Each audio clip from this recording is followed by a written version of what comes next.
안녕하세요. 동북권 서울특별시 노동자 종합지원센터의 김대권 농사입니다.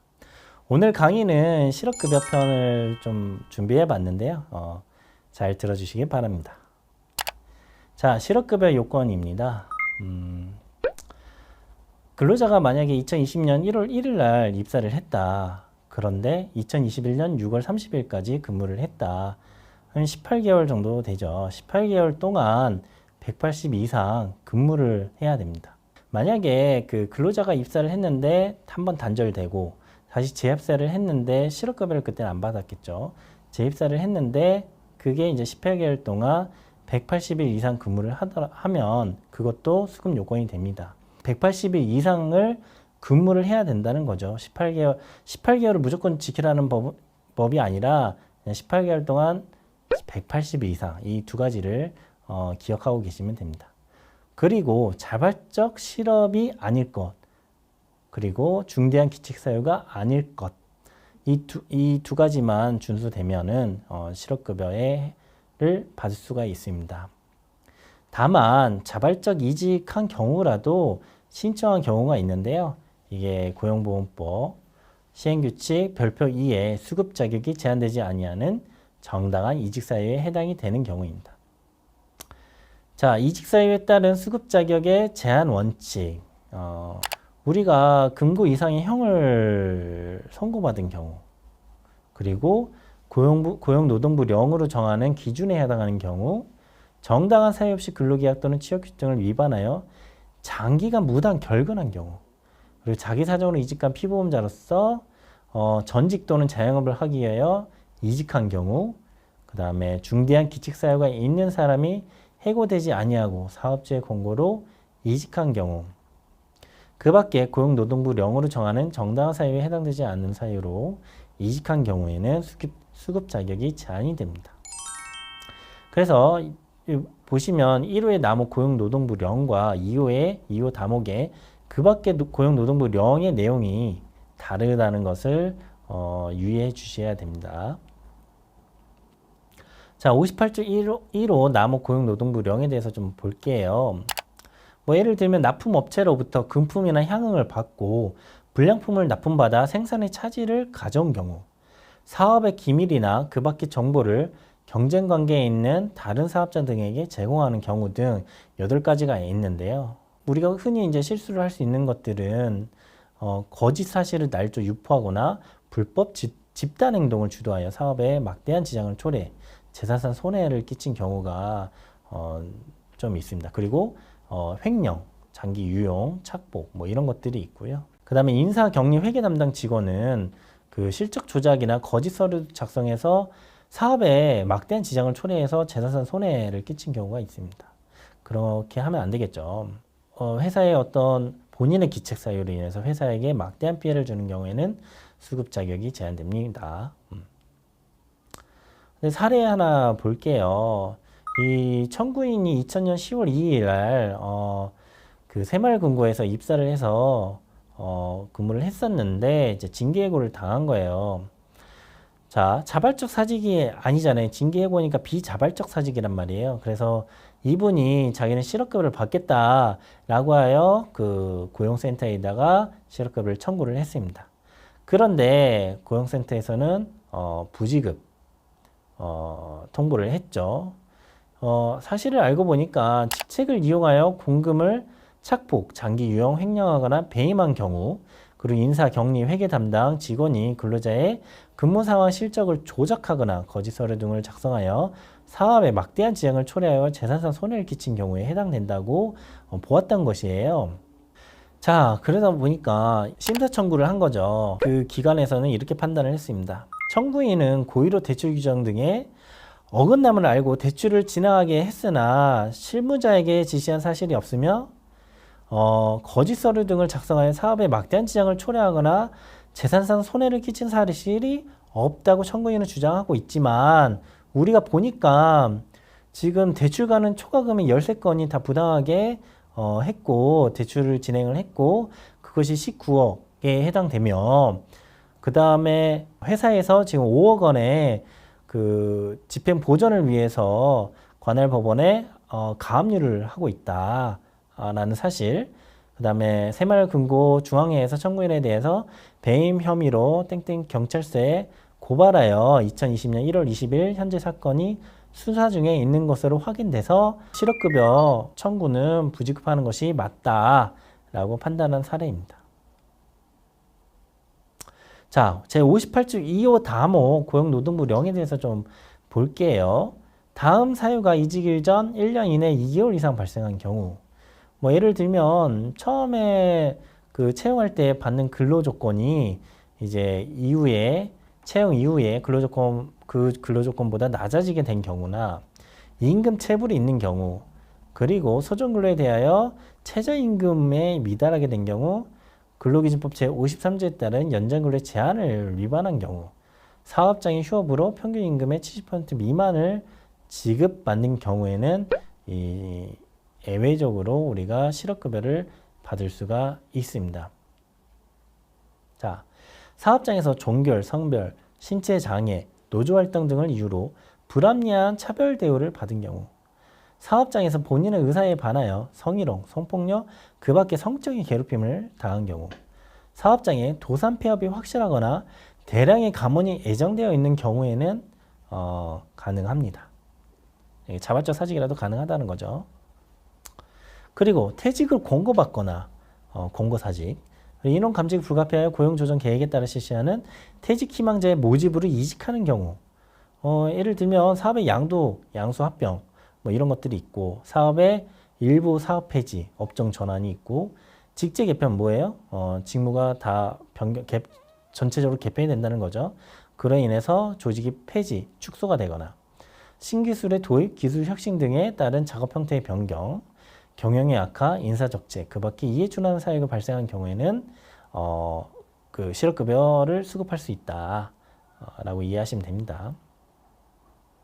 그 다음에 통근이 곤란한 경우, 왕복 3시간 이상 출퇴근을 해야 되는 경우인데요. 사업장에 이전이 발생을 했다. 그래서 왕복 3시간이 걸린다. 이런 경우. 그리고 지역을 달리하는 사업장으로 정근을 간 경우, 배우자나 부양해야 할 친족과의 동거를 위한 고소 위전, 자기 이름의 집이 아니라 뭐 고시원이라든 뭐 이런 고소를 말하는 거죠. 그 밖에 피할 수 없는 사유로 통근이 곤란한 경우, 이런 경우에는 예외적으로 자발적 사직을 한다고 해도 우리는 인정하겠다. 이런 내용입니다. 부모나 동거 친족의 질병 부상 등으로 30일 이상 본인이 간호해야 하는 기간이 있을 수 있습니다. 이런 경우에는 우리가 그 자발적 사직을 해서라도 이제 간호를 해야 되는 상황인데요. 예시를 하나 가져왔어요. 이런 경우는 좀 어렵다. 뭐냐? 그 한의원에 근무하시던 분이었는데 어머니가 아프셔가지고 간병을 해서 본인 이제 사직을 하게 된 거예요. 그래서 뭐 실업급여를 청구를 했죠. 나는 비록 자발적 사직이나 난 실업급여에 해당된다, 받을 수 있는 수급 자격이 있다라고 했는데 고용센터에서는 이를 인정하지 않았습니다. 왜냐하면 이 어머니가 아프다는 사실은 인정한다. 그런데 그 청구인의 오빠가 지금 보니까 쉬고 있는 상태다. 그러니까 나를 대신해서 누군가 가족이 돌볼 수 있는 상태다. 그래서 이런 경우에는 다른 사람들 간호가 가능하니 아무리 이런 상황이 있다고 하더라도 우리는 이런 경우는 인정할 수가 없다라고 한 겁니다. 그러니까 뭐야? 가족 중에 돌볼 사람이 아예 없어야 됩니다. 그렇게 좀 까다롭게 보는 편입니다. 그리고 뭐 이런 실업급여를 청구할 때 자기가 왜 이거를 자발적 사직이지만 내가 수급 자격이 있다라는 것을 청구하는 그 과정에서 최초 수급 자격을 인정하는 그 서식이 있습니다. 그걸 제출하면서 그 이유서를 같이 제출해줘야 됩니다. 그 다음에 산업재해, 그러니까 이런 거죠. 중대재해가 발생한 사업장으로서 그 재해와 관련된 고용노동부 장관의 안전보건상의 시정 명령을 받고도 시정 기간까지 시정하지 아니하여 같은 재해 위험에 노출된 경우입니다. 그리고 체력의 부조, 심신장애, 질병, 부상, 시력, 청력, 촉각의 감퇴 등으로 피보험자가 주어진 업무를 수행하는 것이 곤란하고 기업의 사정상 업무 종류의 전환이나 휴직이 허용되지 않아 이직을 한 경우, 그러니까 이런 것들이 휴직을 인정하지 않았다라는 것을 입증을 해야 되겠죠. 자, 임신, 출산, 만 8세 이하 또는 초등학교 2학년 자녀의 육아나 그 의무, 복무 등으로 업무를 계속적으로 수행하기 어려운 경우로서 사업주가 휴가나 휴직을 허용하지 않아 이직한 경우, 이런 경우에는 예외적으로 우리가 인정해주겠다 라고 할 수 있습니다. 그리고 사업주의 사업 내용이 법령의 재개정으로 위법하게 되거나 취업 당시와는 다른 법령에서 금지하는 죄와 또는 용역을 제조하거나 판매하는 경우, 그리고 정년의 도래, 60세, 지금 60세죠. 60세가 정년이 도래해서 퇴사를 하게 된 경우, 계약 만료, 우리가 이제 근로계약서 보면 근로계약 기간이 정해져 있는 경우가 있죠. 그 이제 계약 기간이 설정된 근로자라고 보는데 그 계약 기간이 만료된 경우, 그 밖에 피보험자와 사업자 등의 사정에 비추어 그러한 여건에서는 통상의 다른 근로자도 이직했을 것이라는 사실이 객관적으로 인정된 경우, 이런 경우에는 비록 자발적으로 사직을 했지만 인정하겠다, 이런 내용입니다. 실업급여 금액에 대해서 좀 볼 텐데요. 실업급여 금액은 어떻게 계산이 될까요? 참 궁금하시죠? 우리가 이제 급여 기초 임금 일액이라는 것이 있습니다. 그래서 구직급여의 산정 기초가 되는 임금 일액을 말하는데요. 이것은 평균 임금으로 계산이 됩니다. 만약 평균 임금으로 계산된 금액이 그 근로자의 통상임금보다 낮은 경우는 어떻게 되나요? 했을 때는 통상임금으로 맞춰버립니다. 이런 점은 이제 고용센터에서 이거를 판단을 해서 적용을 시켜줍니다. 급여 수준, 구직급여 1회 곱하기 급여 일수입니다. 일단 이렇게 계산이 되고요. 구직급여 1액의 상한액을 좀 보면은 지금 상한액이 11만 원입니다. 그래서 구직급여 1액 11만 원 곱하기 60%하면 6만 6천 원이죠. 하한액은 최저임금 곱하기 80% 했을 때 금액이 6만 120원이 됩니다. 이렇게 계산이 되고요. 급여 수준은. 다만 이제 보시다시피 우리가 근무 시간에 따라서 이렇게 근무를 하잖아요. 그렇게 했을 때 8시간 만약 근무를 했다. 그럼 2021년도에는 69,760원을 이제 최저 기초 일액으로 우리가 받습니다. 그런데 구직급여 일액의 최근 현황을 보면은 상한액은 66,000원으로 되어 있고요. 만약 8시간 최저임금으로 8시간이다. 그러면 6만 120원이다. 그리고 마찬가지로 4시간짜리를 보면은 21년도에는 34,880원인데요. 이것을 하한액으로 따졌을 때 3만 60원이다. 이렇게 지급이 된다라고 알고 계시면 됩니다. 자, 소정급여 일수인데 우리가 일수를 정할 때 어떻게 하냐? 자, 1년 미만, 1년 이상, 3년 미만, 3년 이상, 5년 미만, 5년 이상, 10년 미만. 이렇게 구분에 따라서 우리가 적용을 받습니다. 그래서 예전에는 좀 세분화시켰는데 지금 많이 바뀌었어요. 그래서 50세 미만과 50세 이상 및 장애인으로 구분돼서 1년 미만인 경우에는 120일, 1년 이상 3년 미만인 경우에는 150일을 인정해 주고 있습니다.